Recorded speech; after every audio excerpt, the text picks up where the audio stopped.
Namaskar students, our first chapter is the Earth in the solar system. So we are going to discuss the planets, the stars and all the celestial bodies in this chapter. So हमारे solar system में बहुत सारे planets हैं। 8 planets होते हैं हमारे solar system में and we all know the name of this planets. And बच्चों, हम जिस प्लैनेट पे रहते हैं उस प्लैनेट को हम भला कैसे नहीं जाने। Yes, this is earth. हम जिस प्लैनेट पे रहते हैं वो हमारी प्लैनेट है earth and we are going to know about this earth कि हमारी अर्थ जो है वो सोलर सिस्टम में कैसी है और हम अर्थ से किन किन चीज़ों को देख पाते हैं। तो बच्चों, जब शाम होती है तब हम सन को सेट होते हुए देखते हैं। बिल्कुल बहुत ही प्यारा सा सीन रहता है जिसमें बच्चों हमें धीरे धीरे स्काई में छोटे छोटे स्टार्स नज़र आते हैं और सबसे एक ब्राइट स्टार भी नज़र आता है बच्चों, क्योंकि वो स्टार बहुत ज़्यादा ब्राइट होता है, उसकी लाइट बहुत ज़्यादा होती है। इसकी वजह से यह स्टार हमें सबसे पहले दिखाई देता है। और जैसे जैसे ही शाम होती जाती है, रात होती जाती है, हमारा स्काई जो है वो नाइट स्काई पूरे स्टार से भर जाता है। और इसके साथ साथ बच्चों, हम एक चीज़ को कैसे बोल सकते हैं, दैट इज़ मून।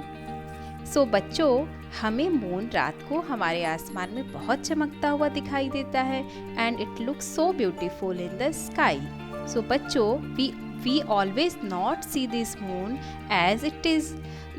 हमें बच्चों कभी कभी मून के बहुत सारे शेप्स भी दिखाई देते हैं। डिफरेंट शेप्स में हमें मून दिखाई देता है। कभी वो हमें पूरा गोल दिखाई देता है, कभी थोड़ा कम, कभी थोड़ा उससे कम और कभी कभी तो वो पूरी तरह से डिसअपियर हो जाता है। तो बच्चों, these all are called phase of moons. And phase of moon की बहुत सारी ऐसी चीज़ें होती हैं बच्चों जिसके बारे में हम आज जानेंगे। तो बच्चों, सबसे पहले हम बात करते हैं मून का वो शेप जिसमें हमें मून पूरा राउंड दिखाई देता है। तो बच्चों, जब हमें मून पूरा आसमान में राउंड दिखाई देता है, that day is simply known as Purnima. उस दिन को हम पूर्णिमा कहते हैं। And the day when sun completely gets disappear, so that day is known as अमावस्या। और इन दोनों डेज के बीच में 15 डेज का फर्क रहता है बच्चों। सो पूर्णिमा एंड अमावस्या को आप अच्छे से समझ लो। एंड नाउ क्वेश्चन इज, ये सब चीज़ें कहाँ चली जाती हैं? दिन में सन आता है, फिर वो इवनिंग में कहाँ चला जाता है? इवनिंग में मून कहाँ से आता है और स्टार कहाँ से आता है? बच्चों, हमें ऐसा लगता है कि ये अपने घर चले जाते हैं या फिर ये छुप जाते हैं, बट क्या रियली में ऐसा होता है? इज इट रियली पॉसिबल कि वो रोज आते हैं और जाते हैं? क्या आपने कभी सोचा है कि ऐसा क्यों होता है? तो बच्चों, आपको ये मैम बताएंगी अभी कि ऐसा क्यों होता है। और ये इतने सारे सवाल आपके दिमाग में हैं, इसका आंसर जान के आपको बहुत ज़्यादा हैरानी होगी। आप बहुत ज़्यादा सरप्राइज होंगे कि ये सब चीज़ें अपनी जगह पे ही होती है, ये कहीं नहीं जाती हैं। इनकी लाइट थोड़ी डिम होती है और इनके सामने एक बहुत ज़्यादा ब्राइट लाइट की ऑब्जेक्ट आ जाती है, दैट इज़ सन।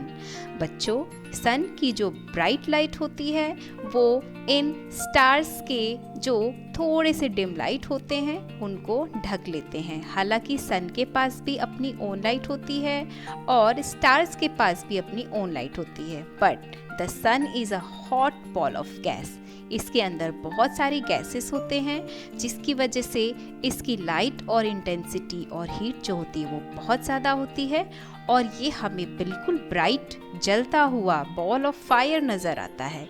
ठीक है बच्चों, तो ये सब चीज़ें जो हैं, ऑल दीज आर, आपको पता होना चाहिए कि चीज़ें कहीं नहीं जाती हैं, वो सन के ब्राइट लाइट के पीछे छुप जाती हैं। And the sun, the moon and the star and meteoroids, all these are part of celestial object। इन सब चीज़ों को हम celestial objects के नाम से जानते हैं। So thank